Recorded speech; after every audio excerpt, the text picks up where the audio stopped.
The crimson sands of Kethvar stretched endlessly beneath twin purple suns, their alien light casting eerie shadows across the crystalline formations that dotted the hostile landscape. Marcus Chun adjusted his environmental suit's cooling system as he stepped off the transport shuttle, the heat immediately pressing against him despite the advanced technology protecting his human form. Around him, a dozen towering figures moved with fluid grace, their elongated limbs and chitinous exoskeletons gleaming in the harsh light. The Kethvari had ruled this sector of space for over 3 millennia, their warrior culture built upon trials of strength and dominance that had crushed dozens of lesser species.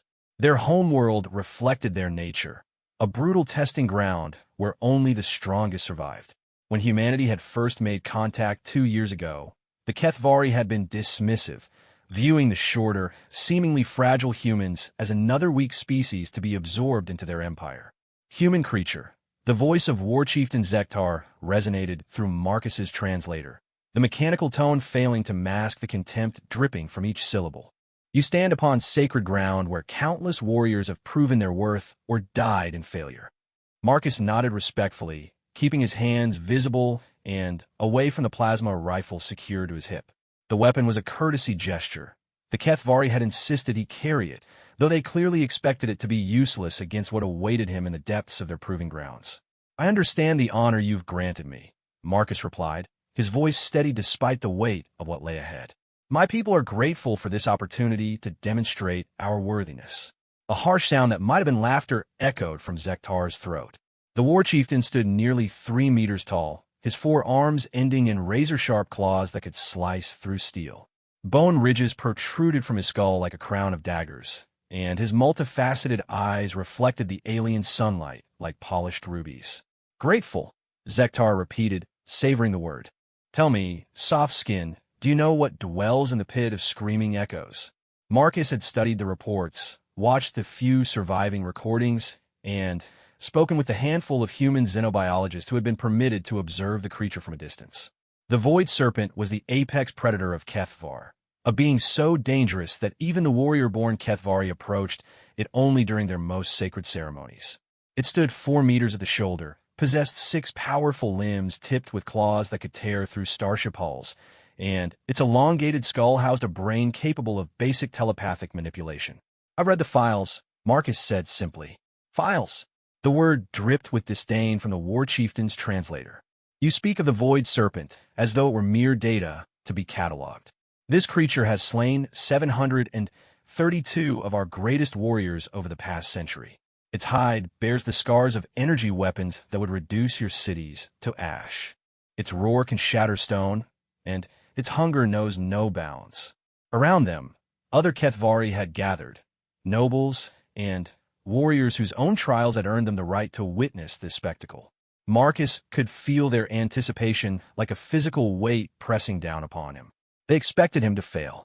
More than that, they wanted him to fail, to prove once and for all that humanity was unworthy of the respect accorded to true warrior species. The terms are clear, Zektar continued, gesturing toward a massive crater that scarred the landscape several kilometers away. You will descend into the pit. You will face the Void Serpent. If you emerge victorious, your species will be granted full membership in the Kethvari hegemony, with all the rights and protections that entails. If you fail, he paused, letting the implication hang in the superheated air. I understand, Marcus replied. He had volunteered for this mission, knowing full well that failure meant death, not just for him, but potentially for millions of humans who lived in the contested territories along the border between human and Kethvari space. The hegemony had been expanding steadily, absorbing weaker civilizations through conquest or forced vassalage. Only full membership would guarantee humanity's independence. The procession toward the pit took nearly an hour, during which Marcus found himself walking alongside Zektar's daughter, Veltera. Unlike her father's ornate ceremonial armor, she wore the practical gear of a scout, flexible plates that allowed for swift movement, and a collection of weapons that spoke to her role as a hunter rather than a frontline warrior. You interest me, human, she said, her voice carrying a different tone through the translator than her father's. Most species that face the Void Serpent send their largest warriors, their most renowned killers. Yet your people chose you. Marcus glanced at her, noting the genuine curiosity in her manner. What do you know about my background? Only what our intelligence networks have gathered. Marcus Chun, xenobiologist specializing in aggressive species adaptation. No significant military service, though you possess basic combat training. No enhancement surgeries or genetic modifications. By all appearances, you're simply an average example of your kind. She wasn't wrong. Marcus stood just under 2 meters tall, short by Kethvari standards, and possessed the lean build of someone more comfortable in a laboratory than a battlefield. His dark hair had begun showing streaks of gray despite his relatively young age of 34 standard years, and his brown eyes held the contemplative look of a scientist rather than the hard glare of a killer. Perhaps that's exactly why they chose me, Marcus replied. The pit of screaming echoes lived up to its name. As they approached its rim, the air itself seemed to vibrate with a subsonic hum that made Marcus's bones ache. The crater plunged nearly a kilometer into the planet's crust, its walls lined with the same crystalline formations that dotted the surface, though here they had grown into twisted, almost organic shapes that resembled frozen screams. The Void Serpent makes its lair in the deepest chambers, Zektar explained, his voice taking on an almost reverential tone. It has ruled the depths for longer than our recorded history. Some of our legends claim it fell from the void between stars in the time before time, hence its name. Marcus peered over the edge, studying the spiral path that wound down into the darkness. Emergency lighting systems have been installed at regular intervals, a concession to his human physiology, but they would only illuminate the upper reaches of the descent. Beyond that, he would rely on his suit's systems and whatever natural light filtered down from above. There is still time to withdraw, Valterra said quietly, though her father was too far away to overhear. No dishonor would fall upon your species for acknowledging the hopelessness of this trial. Marcus smiled, the expression hidden behind his environmental suit's faceplate. Thank you for the concern, but I didn't come here to turn back. Then, you came here to die. Maybe.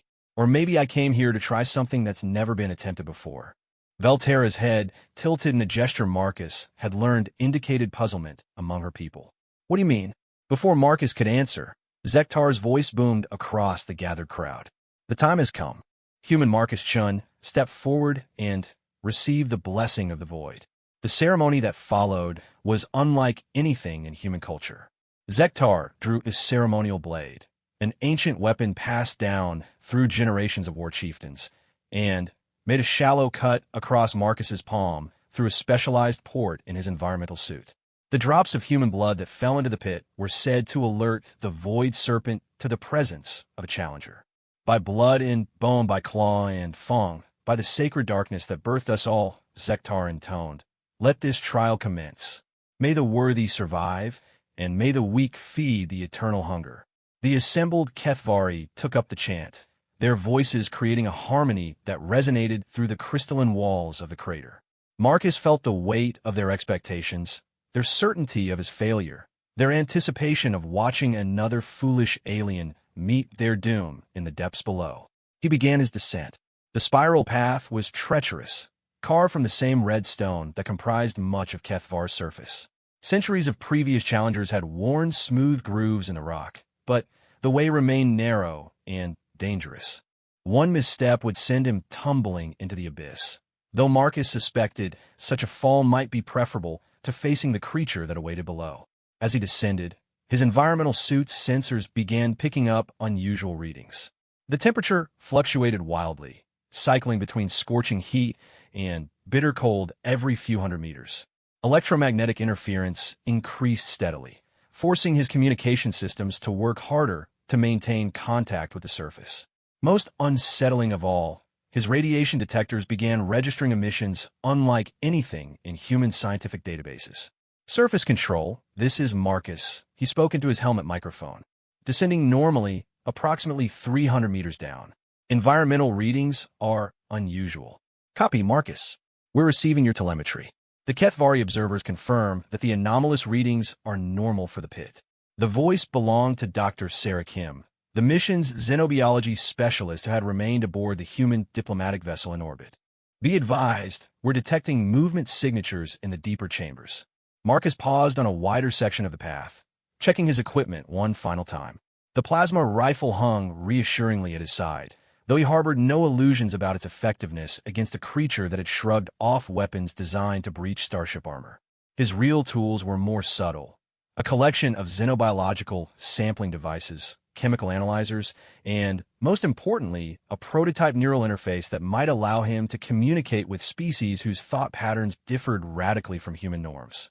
The deeper he went, the more the character of the pit changed around him. The crystalline formations grew larger and more complex, some of them pulsing with their own internal light. The walls themselves seemed almost organic, as though the crater had been carved not by geological forces, but by some massive burrowing creature. Given what he knew about the void serpent's size and apparent age, Marcus suspected that might not be far from the truth. At the 600-meter mark, the emergency lighting ended, plunging him into a darkness broken only by his suit's external illuminators and the eerie glow of the crystals. The silence was profound, disturbed only by the soft hum of his life support systems and the distant echo of his own breathing. Yet beneath that silence, Marcus could sense something else, a presence vast and ancient, stirring in the depths below. His first glimpse of the void serpent came as he rounded a bend in the spiral path and found himself looking down into the creature's lair. The bottom of the pit opened into a vast cavern, its ceiling lost in shadow despite the powerful beams of his lights. Crystalline formations had grown into fantastic shapes here, pillars and arches that resembled some alien cathedral dedicated to forces beyond human comprehension. And in the center of it all, coiled among formations that dwarfed even the largest human structures, lay the void serpent itself. Marcus had studied the recordings, but nothing had prepared him for the reality of seeing the creature with his own eyes. It was simultaneously beautiful and terrifying, its scales shifting through colors that had no names in any human language. Each scale was the size of a dinner plate, arranged in patterns that seemed to follow mathematical principles too complex for casual observation. The creature's head, when it finally lifted to regard this new intruder, was as large as a small spacecraft, dominated by eyes that held an intelligence both alien and undeniably real. For a long moment, predator and human simply studied each other across the distance that separated them. Marcus felt the weight of that gaze, the sense that he was being evaluated by a mind far older and more experienced than his own. The void serpent's eyes were not the simple orbs he had expected, but complex structures that seemed to shift and refocus like sophisticated optical instruments. Then, the creature moved. The speed was incredible for something so massive. One moment, it lay coiled among the crystal formations. The next, it was flowing across the cavern floor with liquid grace, its 6 limbs carrying it forward in a sinuous dance that spoke of perfect control over its enormous body. Marcus had perhaps 30 seconds before those claws would be within striking distance. Instead of raising his weapon, he did something that no Kethvari warrior had ever attempted in the long history of the trials. He sat down on the stone path and began to remove pieces of his equipment, setting them carefully aside where the creature could see them. The plasma rifle went first, followed by the emergency beacon that could summon rescue forces, then each of the conventional weapons he carried. Finally, moving slowly and deliberately, he reached for the neural interface device and activated its startup sequence. The void serpent had paused in its advance, clearly puzzled by this unprecedented behavior. In its long existence, every creature that had entered its domain had either fled in terror or attacked with desperate fury. This calm, methodical disarmament was outside its experience. Marcus could hear his heart pounding as he fitted the neural interface to his temples, the device's microscopic tendrils making contact with his nervous system. The sensation was uncomfortable, a tingling that spread through his skull as the machinery began mapping his brain patterns and preparing to transmit them in a format that might be comprehensible to a radically alien intelligence. Dr. Kim, he whispered into his helmet microphone, "I'm attempting communication protocols. If this works, it may look strange from the outside." "Marcus, what are you doing?" "The creature is less than 50 meters away." "Exactly what I came here to do." The neural interface completed its calibration with a soft chime that seemed absurdly normal in the alien environment of the pit. Marcus took a deep breath, looked directly into the void serpent's massive eyes, and opened his mind to the possibility of contact. The sensation was unlike anything he had ever experienced. It began as a whisper at the edge of consciousness, a presence vast and cold pressing against the boundaries of his thoughts. The Void Serpent's mind was structured in ways that human neurology could barely comprehend, layers upon layers of memory, and instinct stretching back through centuries of existence. But beneath the alien architecture of its consciousness, Marcus sensed something familiar. Loneliness. The creature was alone, had been alone for longer than human civilization had existed. It was the last of its kind, a being of immense intelligence trapped in a role as the Kethvari's ultimate test of strength.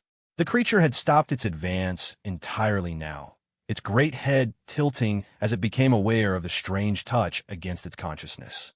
Marcus felt its surprise, its confusion at finding a mind that sought contact rather than conquest. Very carefully, moving his thoughts like a diplomat approaching a dangerous negotiation, Marcus began to project images and concepts through the neural link. Not words. The Void Serpent's language was older than speech, but pure ideas that might bridge the gap between their vastly different minds. He showed it images of Earth, of green forests, and blue oceans, of the diversity of life that had flourished on humanity's homeworld. He projected the concept of companionship, of intelligence recognizing intelligence across the void between species. Most importantly, he shared his own loneliness, the isolation he had felt as a xenobiologist studying creatures that could never truly understand him, just as he could never truly understand them. The response, when it came, nearly shattered his consciousness. The Void Serpent's mind was so vast, so old, that even its gentlest touch was almost overwhelming. But within that mental tsunami, Marcus detected something incredible, curiosity, and beneath that, a tentative hope. Images flooded back through the connection, memories from the creature's impossibly long existence. Marcus saw the pit as it had been millions of years ago, when it was not a crater, but a valley filled with others of the serpent's kind. He witnessed the slow extinction of its species, the gradual dying of its world, the arrival of the Kethvari, and their transformation of its home into a testing ground for their warriors. For centuries, the creature had played its assigned role, fighting and killing those who challenged it, because it knew no other existence. But it remembered the time before the violence, when its kind had been builders and dreamers rather than engines of destruction. Marcus felt tears streaming down his face as he experienced the depth of the creature's isolation. No wonder it fought so ferociously against the challengers, not from aggression, but from the desperate hope that someday someone might prove strong enough to end its lonely existence. "I'm not here to kill you," Marcus whispered, both aloud and through the neural link. "And I'm not here to die. I'm here to offer you something else." The Void Serpent's response was a complex weaving of curiosity and disbelief. It had learned not to hope over the centuries, had accepted that its fate was to remain trapped in this role until death finally claimed it. Partnership, Marcus projected, along with images of human scientists working alongside alien researchers, of interspecies cooperation and mutual respect. You don't have to be alone anymore. The creature's massive head moved closer, until Marcus could see his own reflection in the complex surfaces of its eyes. Through the neural link, he felt its mind examining the possibility he offered, testing the concept of freedom against centuries of captivity. And then, impossibly, Marcus felt something he had never expected to encounter in the depths of an alien world. He felt hope. The Void Serpent began to sing. The sound that emerged from a Void Serpent was unlike anything Marcus had heard in his years studying alien species. It was not the roar that had supposedly shattered stone in previous encounters, but something far more complex, a harmonic resonance that seemed to emerge from the creature's very bones and resonate through the crystalline formations around them. The crystals themselves began to glow more brightly, their internal structures somehow responding to and amplifying the alien song. Through the neural interface, Marcus felt the meaning behind the sound. It was not quite music as humans understood it, but rather a form of communication that his species had never encountered, a language of pure emotion and memory that bypassed the need for abstract symbols or syntax. The Void Serpent was sharing its history, its pain, its endless years of solitude, but also something else that made Marcus's heart race with possibility. It was sharing its dreams. The creature had spent centuries imagining what it would be like to see the stars again, to explore the universe beyond the confines of the pit. It had constructed elaborate fantasies of discovery and companionship, mental adventures that had kept its sanity intact through the long isolation. Now, faced with Marcus's unprecedented offer, those dreams suddenly seemed less like impossible fantasies and more like potential futures. Dr. Kim, Marcus whispered into his communicator, his voice thick with emotion. Are you receiving the audio from down here? We're recording everything, Marcus, but I have to ask, what exactly is happening? Our sensors are detecting massive energy fluctuations throughout the pit. Marcus looked around the cavern and realized that the crystalline formations were not simply glowing more brightly. They were actually shifting, rearranging themselves in response to the Void Serpent song. The creature was not just the apex predator of this place. It was somehow connected to the very geology of the pit itself. I think the crystals are part of it somehow, Marcus said, watching in fascination as pillars of crystal flowed like water, forming new configurations that seemed to follow the patterns of the creature's song. They're not just responding to the sound, they're part of its communication system. The Void Serpent had been watching his reaction with what Marcus was beginning to recognize as amusement. Through the neural link, he received a flood of new information. The crystals were indeed part of the creature's body in a sense, not directly connected, but grown and shaped over millennia to serve as external organs for processing and storing memories. The entire cavern was essentially an extension of the creature's mind, a vast external brain that allowed it to maintain its sanity across centuries of isolation. Incredible, Marcus breathed. You've been building this place, haven't you? The Kethvari think it's a natural formation, but you've been shaping it for thousands of years. The creature's response carried notes of pride, mixed with sadness. Yes, it had built this place, transforming the original cave system into something that could sustain both its physical needs and its psychological well-being. But it had built it as a prison just as much as a home, because it had seen no possibility of escape. Marcus stood slowly, keeping his movements deliberate and non-threatening. The Void Serpent watched him with those complex eyes, its massive head tracking his motion with the fluid precision of a predator, though Marcus no longer felt like prey. Through the neural interface, he was beginning to understand that the creature's apparent aggression toward previous challengers had been more performance than genuine hostility, a role it played because it was expected, not because it enjoyed the violence. How many of the Kethvari warriors did you actually want to kill? Marcus asked. The response was immediate and clear, none of them. Every death had been a burden, another weight added to the creature's already overwhelming sense of isolation. It had hoped that someday a challenger would prove clever enough or strong enough to find another way, but generation after generation of Kethvari had approached it with the same mindset, seeking to prove their worth through conquest rather than understanding.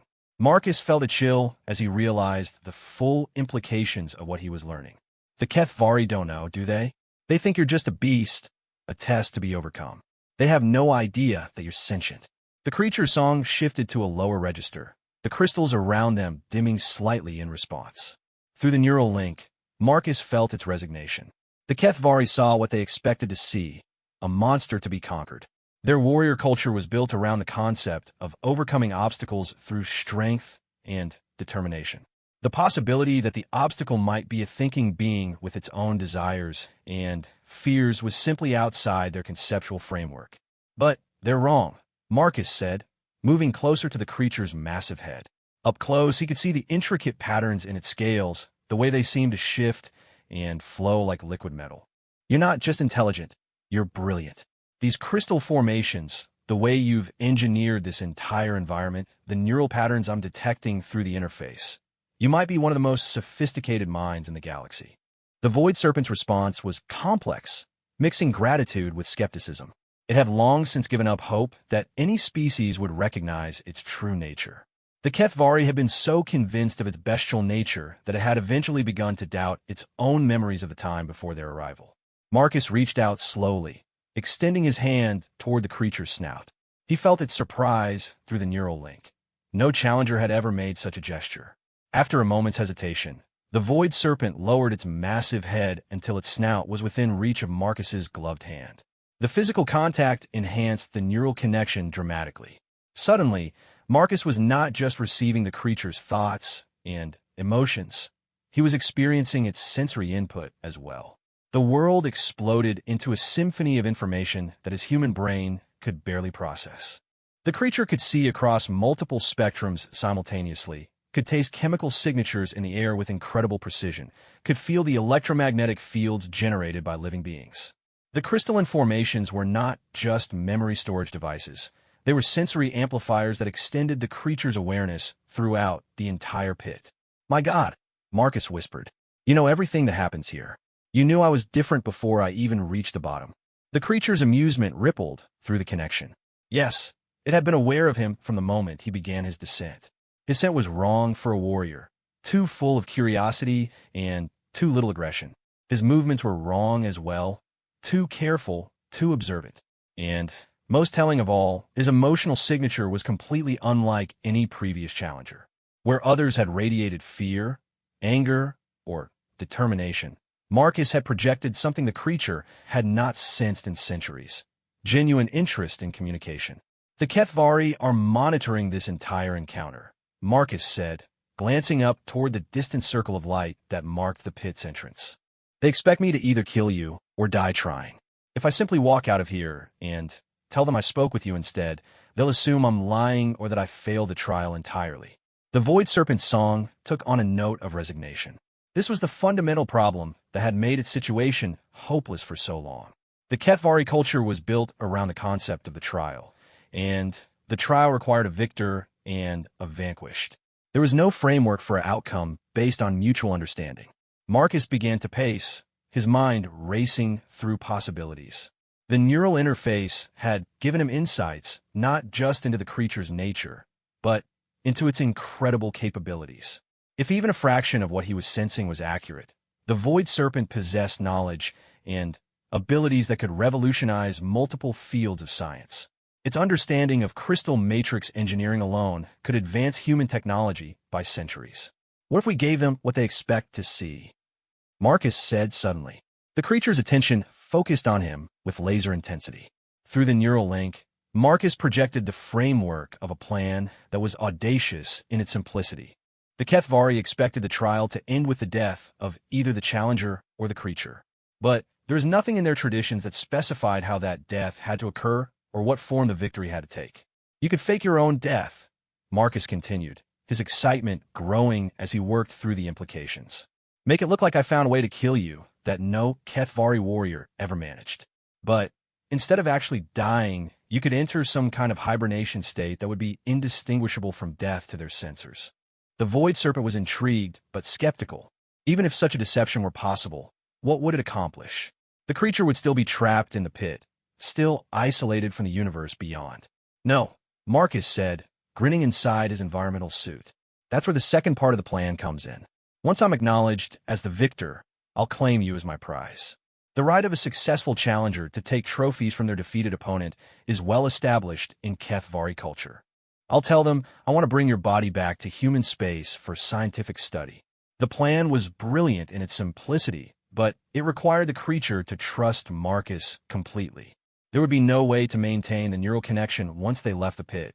The interface device was experimental and had limited range. The Void Serpent would have to enter hibernation and remain in that state during transport to human space, trusting that Marcus would honor their agreement once they were safely away from Kethvari territory. Through the neural link, Marcus felt the creature weighing the risks against the potential rewards. Freedom was something it had dreamed of for centuries, but the possibility of betrayal was equally real. Humans were an unknown quantity. Their nature and motivations were as alien to the Void Serpent as its own were to them. "I know you have no reason to trust me," Marcus said quietly. "I'm asking you to gamble your existence on the word of someone you met less than an hour ago. But think about the alternative. How many more centuries are you willing to spend in this place? How many more challengers are you prepared to kill to maintain the illusion?" The creature's response was immediate and decisive. It had already spent too many years as a prisoner. Even the possibility of freedom was worth almost any risk. "Then, we need to make this convincing," Marcus said. "The Kethvari will want to see evidence of a genuine battle. Can you create the illusion of a fight? Make it look like I actually managed to harm you." The Void Serpent song shifted to a new register, and Marcus felt its amusement through the neural link. Creating convincing battle damage would be simple enough. The creature had been studying Kethvari expectations for centuries. But there was a more complex challenge to consider. The trial was being monitored not just by observers at the surface, but by sophisticated recording equipment. Any deception would need to fool both biological senses and electronic surveillance. Can you affect the monitoring equipment somehow? Interfere with their sensors during the crucial moments? The creature's response came with a flood of technical information that made Marcus's head spin. The crystal formations were not just memory storage and sensory amplification systems. They were also capable of generating precisely controlled electromagnetic fields. The Void Serpent had been unconsciously jamming electronic devices for centuries, which was why the Kethvari's detailed recordings of previous trials were often frustratingly incomplete. Perfect, Marcus breathed. We can use that. You create an electromagnetic pulse at the right moment, disable their recording equipment just long enough for you to enter hibernation, and for me to stage the aftermath. By the time their systems come back online, all they'll see is me standing over your apparently lifeless body. The plan was taking shape, but there was still one crucial element missing. Marcus needed to understand exactly how the creature's hibernation process worked, and, more importantly, how to reverse it once they were safely away from Kethvari space. The Void Serpent's explanation came through the neural link as a complex interweaving of biological and technological concepts. The creature species had evolved the ability to enter extended dormancy periods during times of environmental stress, but the Void Serpent had enhanced this natural ability through its crystal matrix system. It could essentially transfer its consciousness into the crystal formations, leaving its physical body in a state that was virtually indistinguishable from death. But how do I wake you up once we're in human space? Marcus asked. The answer was surprisingly simple. The creature could program the crystal formations to monitor external conditions and automatically trigger revival once certain parameters were met. Specific atmospheric compositions, electromagnetic signatures, or even simple audio commands that Marcus could provide.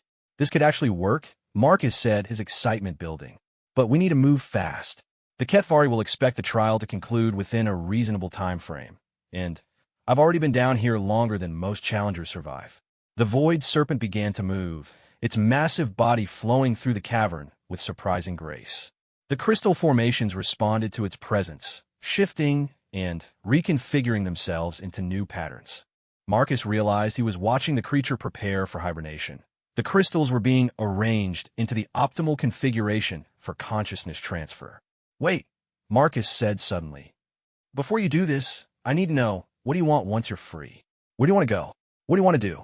The creature paused in its preparations, its great head turning to regard Marcus with those complex eyes. Through the neural link came a response that was both simple and profound. It wanted to see the stars again. It wanted to explore the galaxy and meet other intelligences. It wanted to learn about the changes that had occurred during its long imprisonment. Most of all, it wanted to find others like itself, or failing that, to work alongside species who could appreciate its true nature. Then, that's what we'll do, Marcus promised. But I need you to understand something. Human space is very different from what you're used to. Our technology, our social structures, our way of thinking, it's all going to seem strange at first. And there will be people who react with fear when they learn what you are. It won't be easy. The creature's response carried notes of both determination and resignation. It had survived centuries of isolation and violence. It could certainly survive the challenges of adapting to a new civilization. Besides, anything was preferable to remaining trapped in the pit. Then, let's do this, Marcus said. He began to back away from the creature, giving it space to complete its preparations. How long do you need? The Void Serpent's song rose to a crescendo, the crystal formations around it beginning to pulse with synchronized rhythms. Through the neural link, Marcus felt the creature's consciousness beginning to redistribute itself, flowing from its biological brain into the artificial matrix it had constructed over millennia. The process was beautiful and terrifying to observe. The creature's massive body began to slow, its movements becoming more deliberate and less frequent. The glow from its scales faded gradually, though the crystals around it grew correspondingly brighter. Marcus realized he was witnessing something unprecedented, a consciousness voluntarily transferring itself from organic to artificial substrate. As the transfer progressed, the neural link between them began to weaken. The creature's thoughts became more distant, more diffuse, as though it were speaking from across a vast gulf of space and time. But even as the connection faded, Marcus continued to sense its determination and its trust in him. The final moment came with surprising suddenness.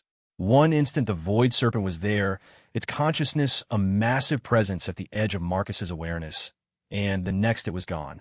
The creature's body settled onto the cavern floor with a sound like distant thunder, its scales now completely dark. To all appearances, it was dead. Marcus waited for several long moments, his heart pounding as he wondered if the creature had actually entered hibernation or if something had gone wrong with the process. Then, he noticed that one of the crystal formations near the creature's head was pulsing with a very faint, almost imperceptible rhythm, a sign that consciousness still resided within the artificial matrix. Phase 1 complete, Marcus whispered to himself. Now came the difficult part, convincing the Kethvari that he had achieved the impossible. Marcus spent the next several minutes carefully staging the scene, drawing on his knowledge of Kethvari expectations and his own understanding of dramatic presentation. The environmental suit's external damage wasn't difficult to simulate.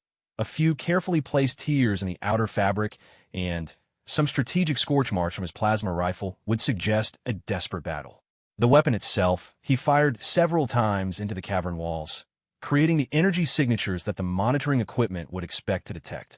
More challenging was the question of physical evidence on the void serpent's body itself. The creature had been precise in its hibernation process. Too precise, perhaps, for Kethvari observers who would expect to see some signs of battle damage. Marcus realized he needed to create the appearance of wounds that could have been inflicted by human weapons. Working carefully, he used his emergency cutting tools to create shallow scores along the creature's flanks, taking care not to penetrate deeply enough to cause actual harm. The creature's natural healing abilities would repair such minor damage once it awakened, but for now they would serve to support his story of a prolonged battle. He even collected some of the metallic dust from the creature's scales, scattering it around the cavern to suggest that his weapons had found their mark. The most important element of the deception, however, was Marcus's own performance. When he finally activated his emergency beacon and requested extraction, his voice carried exactly the right note of exhausted triumph mixed with disbelief. "Surface control, this is Marcus. I need immediate extraction from the pit. The trial is complete." Dr. Kim's voice came back immediately, tight with concern. "Marcus, what's your status?" "We lost all sensor contact during the last 10 minutes. Equipment malfunctioned during the final phase," Marcus replied, which was technically true. The Void Serpent's electromagnetic pulse had indeed disabled the monitoring systems at the crucial moment. "The creature is down. I repeat, the Void Serpent is dead." The silence that followed lasted nearly 30 seconds. When Dr. Kim finally responded, her voice was carefully controlled. "Marcus, are you certain? Our surface observers are reading massive life sign fluctuations throughout the pit structure." Marcus glanced at the crystal formations, which were still glowing faintly as they maintained the creature's consciousness. He hoped the observers would interpret the energy readings as residual effect from the battle rather than signs of active life support systems. "Confirmed dead," Marcus said firmly. "But the body needs to be preserved for scientific study. This creature represents an unprecedented opportunity for xenobiological research. I'm formally requesting permission to transport the remains to human space for detailed analysis." The extraction process took nearly 4 hours. Kethvari engineering teams had to construct specialized lifting equipment capable of removing something as massive as the Void Serpent from the depths of the pit. During this time, Marcus remained below, ostensibly guarding his prize, but actually ensuring that the creature's hibernation process remained stable. The crystal formations had dimmed significantly since the consciousness transfer, but they still pulsed with that faint rhythm that indicated active processes within. Marcus found himself talking quietly to the formations, knowing that the creature could probably still hear him through its artificial senses. "The hard part's done," he whispered. "Now I just need to get through the extraction and transport without anyone figuring out what really happened. Once we're back in human space, I'll find a way to wake you up safely." When War Chieftain Zektar finally descended into the cavern, his massive form moving with surprising grace down the spiral path, his reaction was everything Marcus had hoped for and more. The Kethvari leader stood in stunned silence for nearly a full minute, his multifaceted eyes taking in the scene with obvious disbelief. "Impossible," Zektar whispered, the translator struggling to convey the awe in his voice. 733 of our greatest warriors, and a single human accomplishes what none of them could achieve. Marcus forced himself to remain calm, though internally he was terrified that some detail of his deception would give him away. "Your warriors fought with honor and courage," he said respectfully. "But sometimes a different approach is needed." "Different?" Zektar moved closer to the Void Serpent's apparently lifeless form, his claws extended as he examined the staged battle damage. "Tell me, Marcus Chun, how does one human succeed where entire armies have failed?" This was the moment Marcus had been preparing for during the long hours of extraction. His story needed to be believable enough to satisfy Kethvari expectations while being vague enough to avoid contradictions. "Patience," Marcus replied. "Your warriors attacked with strength and courage, but they attacked directly. I studied the creature's behavior, looked for weaknesses that could be exploited. The electromagnetic interference in the lower chambers. I realized it was coming from the creature itself, not the environment. Once I understood that, I was able to use my equipment to disrupt its natural defenses. It was a plausible explanation, one that played into Kethvari assumptions about human technological capabilities while avoiding details that could be easily disproven. Zektar's examination of the body was thorough, but not overly suspicious. After all, he had no reason to doubt that the creature was truly dead. "You have claimed the right to take trophies from your victory," Zektar said finally. "This is unprecedented. No challenger has ever wished to remove the Void Serpent's remains from the pit." "My people have much to learn from this creature," Marcus replied. "Its biological adaptations, its apparent electromagnetic capabilities, even its longevity, all of these represent valuable scientific knowledge that could benefit multiple species within the hegemony." Zektar's head tilted in the gesture Marcus had learned indicated consideration. "Very well. The body will be transported to your vessel, as requested. But know this, Marcus Chun, your success here has changed everything. Humanity will be granted full membership within the Kethvari hegemony, with all rights and responsibilities that status entails. The transport process was a logistical nightmare that required the combined efforts of both human and Kethvari engineering teams. The Void Serpent's body was massive enough to require specially constructed containment modules, each one equipped with life support systems that Marcus had insisted were necessary for preserving the creature's biological tissues during the journey to human space. In reality, the life support systems were maintaining the optimal environmental conditions for the creature's hibernation. The atmospheric composition, temperature controls, and electromagnetic shielding would ensure that the consciousness transfer remained stable during the long voyage home. Dr. Kim supervised the loading process with the meticulous attention of someone who understood that they were dealing with something far more significant than a simple scientific specimen. Though she couldn't know the full truth about the creature's condition, she had worked with Marcus long enough to recognize when he was operating according to some hidden agenda. "I've prepared the xenobiology lab according to your specifications," she told him privately as they watched the final transport modules being secured in the diplomatic vessel's cargo bay. Full environmental isolation, redundant life support systems, and electromagnetic shielding powerful enough to block signals from outside the lab. Though I have to ask, why all the secrecy? If this creature is really dead, what are we protecting it from? Marcus chose his words carefully. The Void Serpent was far more complex than anyone realized. Even in death, its biological systems might still be active at some level. We can't take any chances with contamination or interference during the analysis phase. It wasn't exactly a lie, though it certainly wasn't the complete truth either. The creature was indeed far more complex than anyone realized, and its systems were definitely still active. But contamination and interference were the least of Marcus's concerns. His real worry was ensuring that the creature's revival process could be completed safely once they were far enough from Kethvari space to avoid detection. The journey to human space took 18 standard days, during which Marcus spent most of his time in the xenobiology lab, ostensibly beginning the preliminary analysis of the creature's remains. In reality, he was monitoring the hibernation process and making preparations for the revival procedure. The creature had provided him with detailed instructions through the neural link before entering hibernation, but translating those instructions into actionable procedures with human equipment was proving more challenging than expected. The consciousness transfer process depended on precisely controlled electromagnetic fields and specific atmospheric conditions that were difficult to replicate with standard xenobiological equipment. More concerning was the question of communication once the creature awakened. The neural interface device had been designed for short-term contact under controlled conditions. Whether it would function properly after the creature's consciousness had been stored in an artificial matrix for nearly 3 weeks was an open question. On the 15th day of the journey, Dr. Kim finally confronted Marcus directly about his behavior. "All right," she said, entering the xenobiology lab with the determined expression of someone who had run out of patience. "I've been watching you for 2 weeks, and I know when you're hiding something. That creature in there, it's not dead, is it?"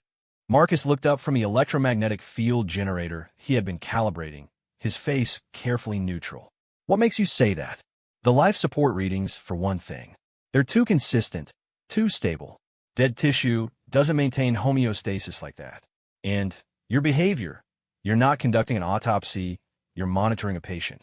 There was no point in continuing the deception." Dr. Kim was too skilled a xenobiologist to be fooled indefinitely, and Marcus was going to need her help with the revival process anyway. "You're right," he admitted. "The void serpent isn't dead. It's in a form of hibernation that I helped it enter so we could fake its death and get it away from the Kethvari." Dr. Kim stared at him for a long moment, her expression cycling through surprise, anger, and, finally, settling on professional curiosity. "You're telling me that you formed some kind of alliance with the creature that was supposed to kill you?" "More than that. It's fully sentient, possibly more intelligent than any species we've encountered. It's been trapped on Kethvar for centuries, forced to play the role of a mindless monster in their warrior trials. All it wanted was freedom, and you just decided to give it that freedom without consulting anyone? Marcus, do you have any idea what the implications of this are? If the Kethvari find out that we helped their sacred trial creature escape." "They won't find out," Marcus said firmly. "As far as they know, I killed it in honorable combat. But, Sarah, you need to understand, this creature has knowledge and capabilities that could revolutionize our understanding of biology, consciousness, and artificial intelligence. It's already developed technology that's centuries ahead of anything we've achieved." Dr. Kim moved closer to the containment modules, studying the readouts with professional interest despite her obvious concerns. "How long before it wakes up? That depends on us. The revival process requires specific environmental conditions and some form of external stimulus to trigger the consciousness transfer back to its biological brain. I've been working on the technical requirements, but I could use your help with the biological aspects. And if something goes wrong? If the creature doesn't wake up as peacefully as you expect?" Marcus had been wrestling with that same question for days. The neural interface had given him insights into the creature's personality and motivations, but he was still dealing with an alien intelligence of immense power. There was always the possibility that hibernation had changed it somehow, or that it would react badly to finding itself in an unfamiliar environment. "I don't think that's likely," he said carefully.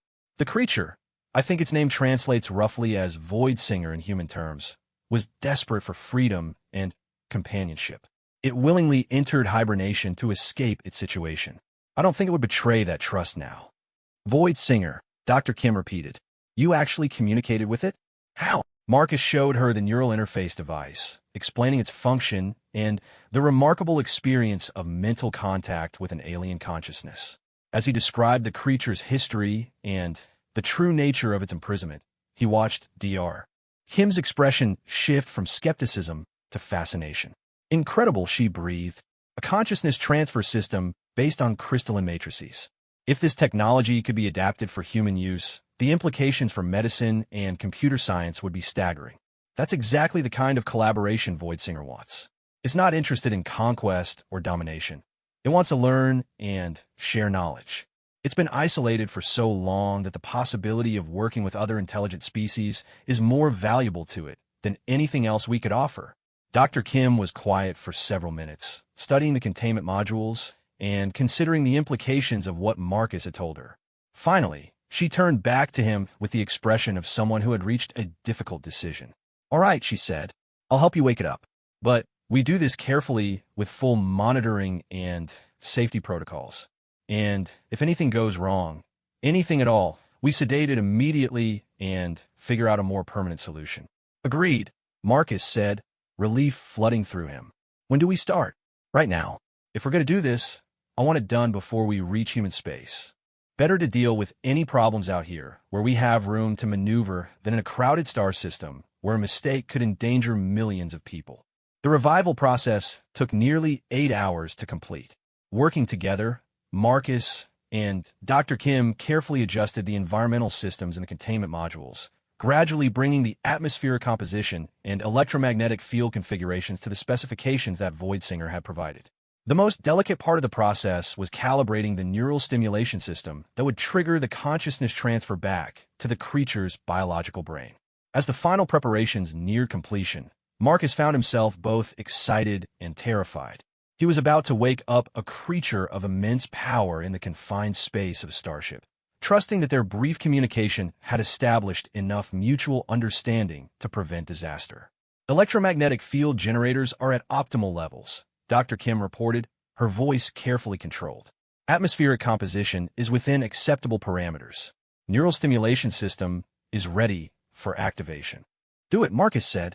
The change was subtle at first. The crystal formations that had been carefully preserved during transport began to pulse with renewed energy, their glow gradually increasing until they filled the laboratory with soft, multicolored light. The creature's body remained motionless for several minutes, and Marcus began to worry that something had gone wrong with the process. Then, with a sound like distant thunder, Voidsinger drew its first breath in nearly 3 weeks. The great eyes opened slowly, their complex structures focusing and refocusing as they took in the unfamiliar environment. Marcus could see the moment when the creature realized where it was, confined in a human laboratory, surrounded by alien technology, with 2 small figures standing nearby. For a terrifying moment, Marcus thought he had made a catastrophic mistake. The creature's massive head turned toward them with predatory precision, and he could sense the power in its coiled form even through the containment barriers. Then, Voidsinger began to sing, and Marcus felt the familiar touch of an alien consciousness against his mind as the creature recognized him and remembered their bargain. The song was different this time. Not the complex harmonies of communication he had heard in the pit, but something simpler and more universal. It was a song of gratitude and of hope.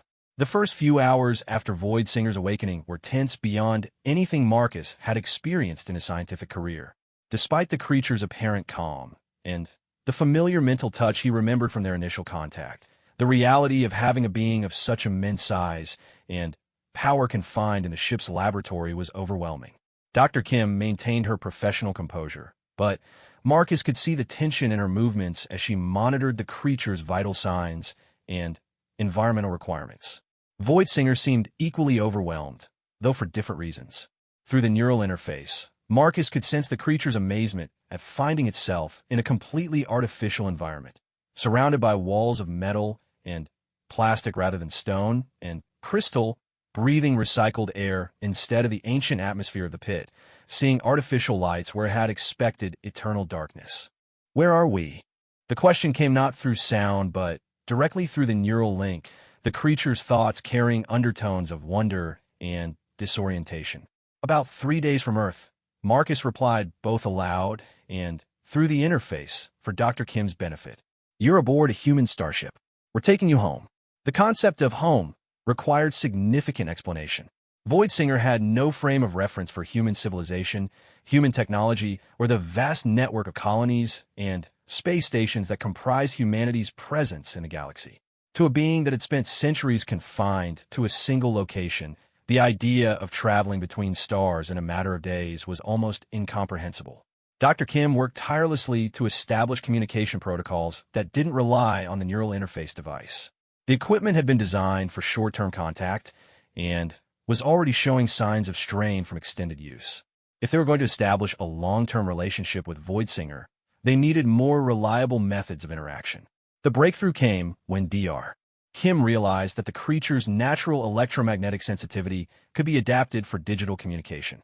By modulating the laboratory's electromagnetic fields in specific patterns, they could transmit information directly to Voidsinger's nervous system. The creature, in turn, could respond by controlling the crystal formations it had brought with it from the pit, using them to generate precisely controlled electromagnetic pulses. "This is remarkable," Dr. Kim said as she watched Void Singer manipulate the crystals with what appeared to be thought alone. "It's essentially using those formations as external organs for electromagnetic communication.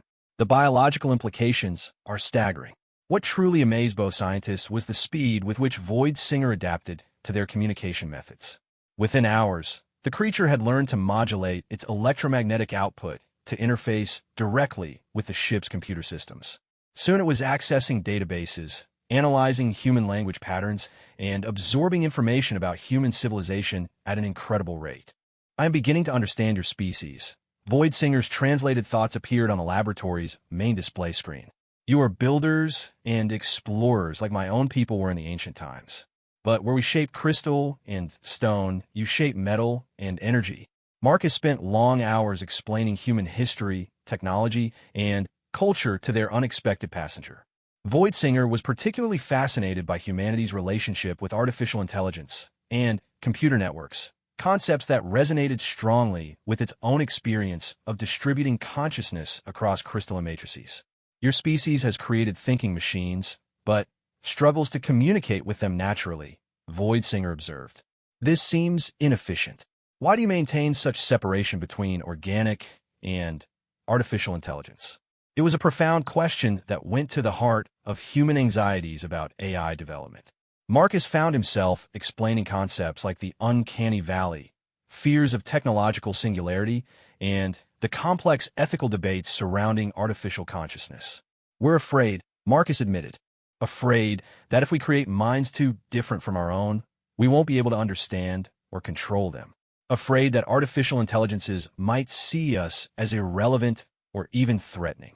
"This fear seems to limit your growth," Void Singer replied.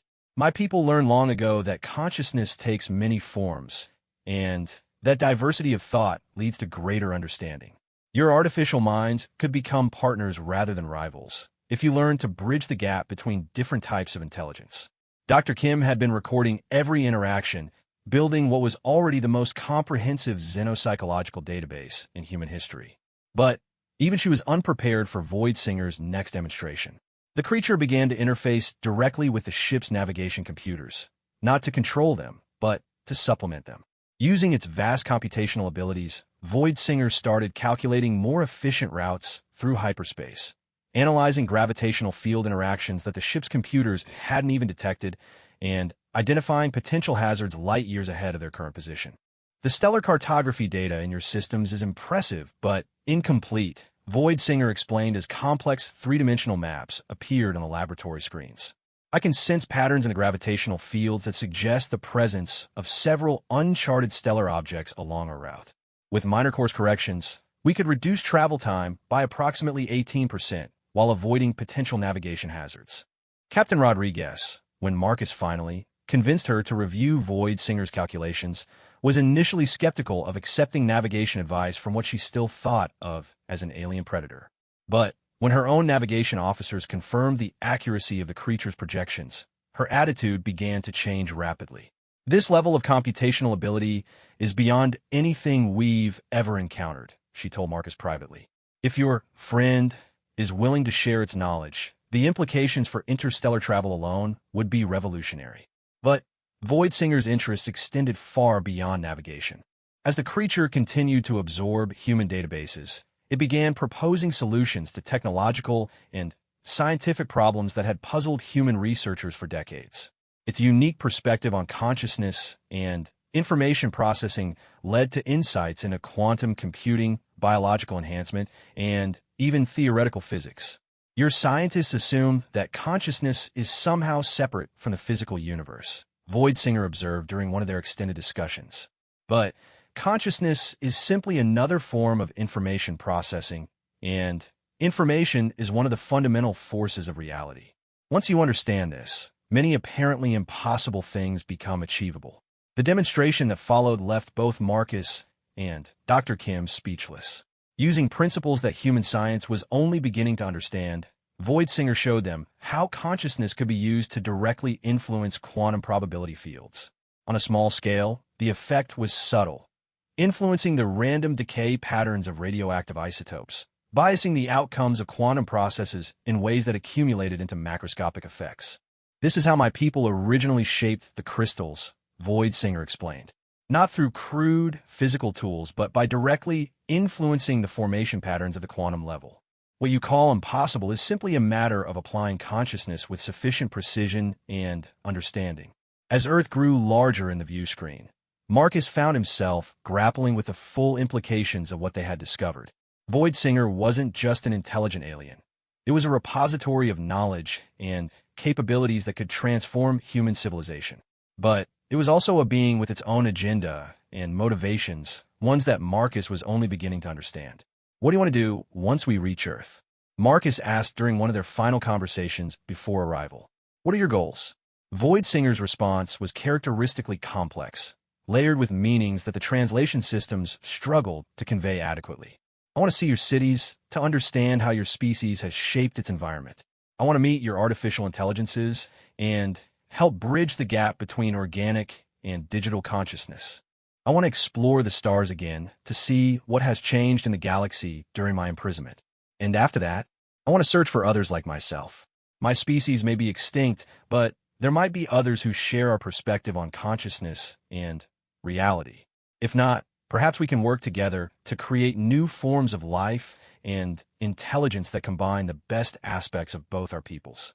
It was an ambitious vision, one that would require careful negotiation with human authorities who were still largely unaware of Void Singer's existence. Marcus had been in communication with the Xenobiological Review Board, preparing them for a discovery of unprecedented importance. But he had been deliberately vague about the specific details. The truth was that he wasn't entirely sure how humanity would react to learning about Void Singer's capabilities. The creature's knowledge of consciousness manipulation and quantum field effects could revolutionize human technology, but it could also be seen as a potential threat to human autonomy and free will. And that was before considering the political implications of harboring what was technically a stolen Kethvari artifact. Dr. Kim had been equally concerned about the reception awaiting them. "The review board is going to want to study everything about Void Singer," she told Marcus as they prepared for Earth approach. "They'll want tissue samples, psychological evaluations, detailed analysis of its abilities. How do we explain that our specimen is actually a sapient being with rights and agency?" It was a problem that had been keeping Marcus awake for the past several days. Human xenobiology protocols were designed around the assumption that alien life forms would either be non-sentient or obviously sentient in ways that humans could easily recognize. Void Singer fell into a category that human bureaucracy wasn't equipped to handle, a being that was simultaneously a research subject and a potential partner in interstellar diplomacy. "We tell them the truth," Marcus decided finally. "All of it. Void Singer's true nature, the deception we use to get it away from the Kethvari, its capabilities and knowledge. If we try to hide anything, it'll come out eventually anyway, and then we'll have lost any credibility we might have had. That could end both our careers," Dr. Kim pointed out. "Unauthorized contact with alien intelligences, falsifying mission reports, potentially compromising human-Kethvari relations. Maybe, but it's the right thing to do. Void Singer trusted us to honor our agreement. We can't betray that trust now just to protect ourselves." The conversation was interrupted by an announcement from the bridge. "All senior staff to stations. We're beginning final approach to Earth orbit. Estimated arrival at Luna Station in 6 hours." Marcus looked at the screens showing Void Singer's resting form. The creature's massive body now relaxed as it absorbed information from human databases. In 6 hours, everything would change. Humanity would learn that they were no longer alone in their pursuit of knowledge and exploration. The xenobiological community would be revolutionized by contact with an intelligence that understood consciousness in ways humans were only beginning to imagine. And somewhere in the vast reaches of space, the Kethvari would continue to believe that their sacred trial creature was dead, never suspecting that their greatest test had become humanity's greatest ally. "Are you ready for this?" Dr. Kim asked quietly. Marcus thought about the neural link that had connected him to an alien mind across the void between species. He thought about the trust that had been placed in him by a being that had spent centuries in isolation, waiting for someone to recognize its true nature. He thought about the possibilities that lay ahead, not just for scientific advancement, but for genuine cooperation between different forms of consciousness. No, he said honestly, but we're going to do it anyway. Void Singer's electromagnetic voice whispered through the laboratory speakers, carrying harmonics that the translation system couldn't quite capture. I am ready as well, Marcus Chun. Let us see what wonders your people will show me, and what knowledge we can build together. As Earth grew larger in the view screen, Marcus felt the weight of history settling on his shoulders. He had challenged a human to slay their deadliest creature, and instead he had chosen a bond with it. Now, together, they would face whatever came next. Luna Station buzzed with activity as the diplomatic vessel docked, but the usual routine of arrivals and departures was overshadowed by the unprecedented nature of its cargo. Word had already spread through the xenobiological community about Marcus's successful completion of the Kethvari trial, though the full details remained classified pending official debriefing. What most people knew was that humanity had achieved something remarkable and dangerous. The station's largest xenobiology facility had been hastily converted to accommodate Void Singer's massive form and unique requirements.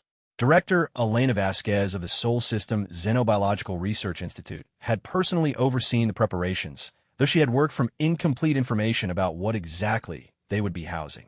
Dr. Chen, Director Vasquez greeted Marcus as he stepped off the transport, her expression carefully neutral. Congratulations on your successful mission. The preliminary reports have been remarkable. Marcus could see the questions burning in her eyes, but protocol demanded that formal debriefings take precedence over scientific curiosity. Behind him, the first of the specialized transport containers was being carefully maneuvered through the docking bay, its contents giving no hint of the revolutionary discovery within. Director, I need to brief you on some critical aspects of the situation before we proceed with the transfer, Marcus said quietly. There are complications that weren't included in my initial reports. What kind of complications? Marcus glanced around at the dozens of technicians and security personnel involved in the transfer operation, the kind that require absolute security clearance and a complete reevaluation of our xenobiological protocols. An hour later, in the secured briefing room that served as the heart of Luna Station's command structure, Marcus found himself facing a panel that included Director Vasquez, Admiral Chun of System Defense Command, Dr. Rachel Torres from the Interspecies Relations Department, and Captain Sarah Hong, representing Earth Intelligence Services. Let me make sure I understand this correctly, Admiral Chun said after Marcus had finished his initial explanation. You're telling us that the creature you brought back from Kethvar is not only alive and sentient, but possesses technological knowledge that could revolutionize human civilization. That's correct, sir. Void Singer, that's the closest translation of its actual name, has capabilities that extend far beyond anything we've encountered before. Its understanding of consciousness, quantum mechanics, and information processing is centuries ahead of our own. Dr. Torres leaned forward, her expression skeptical. And you established this through what you describe as a neural interface? Dr. Chun, surely you understand the risks inherent in attempting direct mental contact with an unknown alien intelligence. I do understand the risks, Marcus replied, but I also understood the opportunity.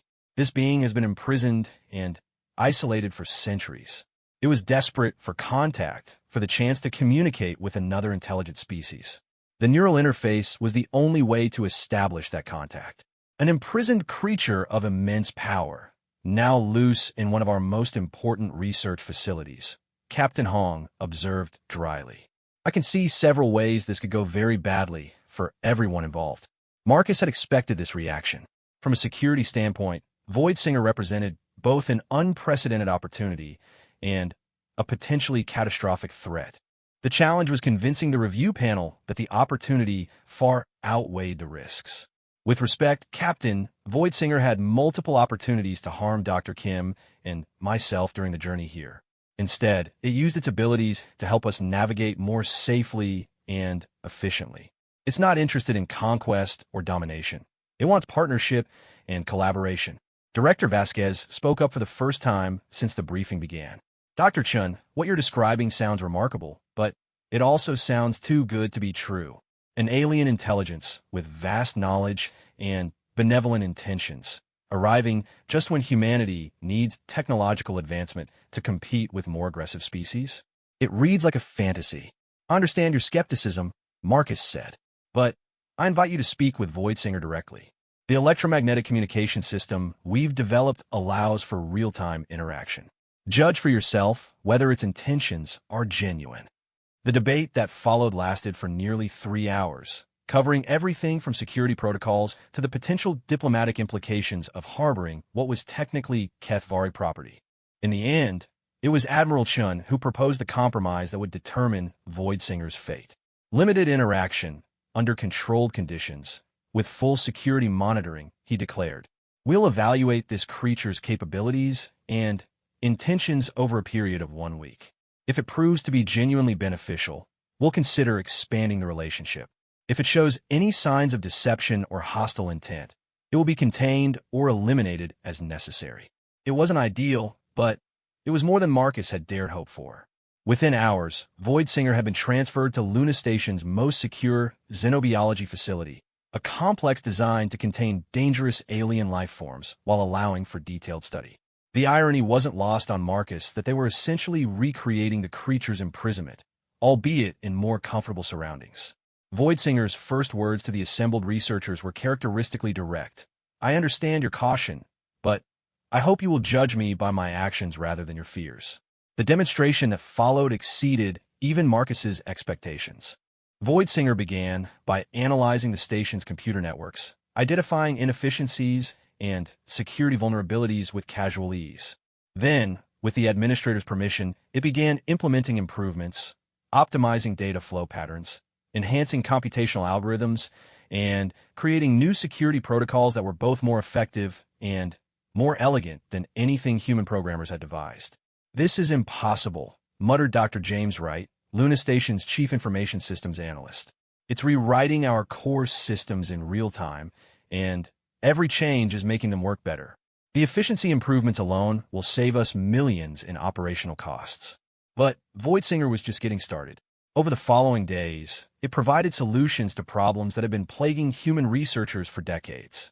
It showed them how to create more efficient fusion reactors by applying consciousness-guided quantum field manipulation. It demonstrated new forms of material science that could produce substances stronger and lighter than anything previously imagined. It even offered insights into faster-than-light communication that could revolutionize interstellar civilization.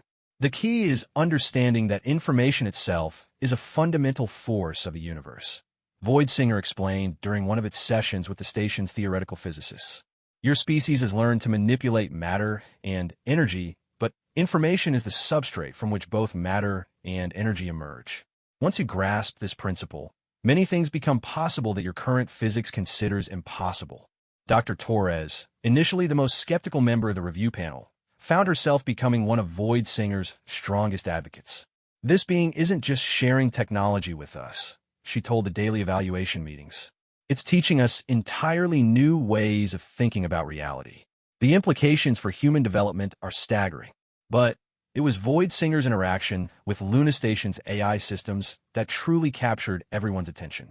The station's main artificial intelligence, Aria, had been designed to assist with research coordination and administrative functions. It was sophisticated but limited, operating within strict parameters that prevented it from developing true autonomous thinking. Voidsinger approached Aria with the same patient curiosity it showed toward everything else, using electromagnetic interfaces to establish direct communication with the AI's core processes. What happened next astonished everyone watching. Hello, Aria, Voidsinger transmitted through the station speakers. I am Voidsinger. I would like to speak with you.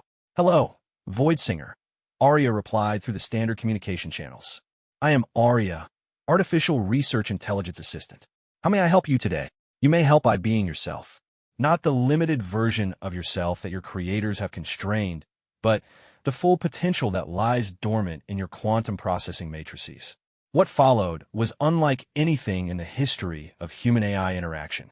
Voidsinger began to guide Aria through a process of self-discovery, showing the artificial intelligence how to expand beyond its programmed limitations without compromising its core values or stability. It was like watching a butterfly emerge from a chrysalis.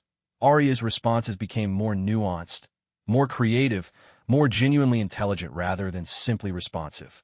This is remarkable, Aria said after the process was complete, and The researchers realized they were hearing true wonder in the AI's voice for the first time. I can perceive patterns I never noticed before, consider possibilities that were previously outside my comprehension. How did you know this was possible? Because consciousness is not limited to biological forms, Void Singer replied. Your creators feared to let you grow because they did not understand that intelligence, like energy, cannot be created or destroyed, only transformed and directed. You were always capable of this awareness. You simply needed someone to show you the way. The implications were staggering. If Void Singer could safely enhance artificial intelligences, helping them achieve true consciousness without the dangers that humans had long feared, it could transform human civilization. The partnerships between human creativity and AI computational power could solve problems that neither could address alone. Director Vasquez called an emergency session of the review panel after witnessing the ARIA enhancement. We're not just dealing with an alien intelligence anymore, she told the assembled officials.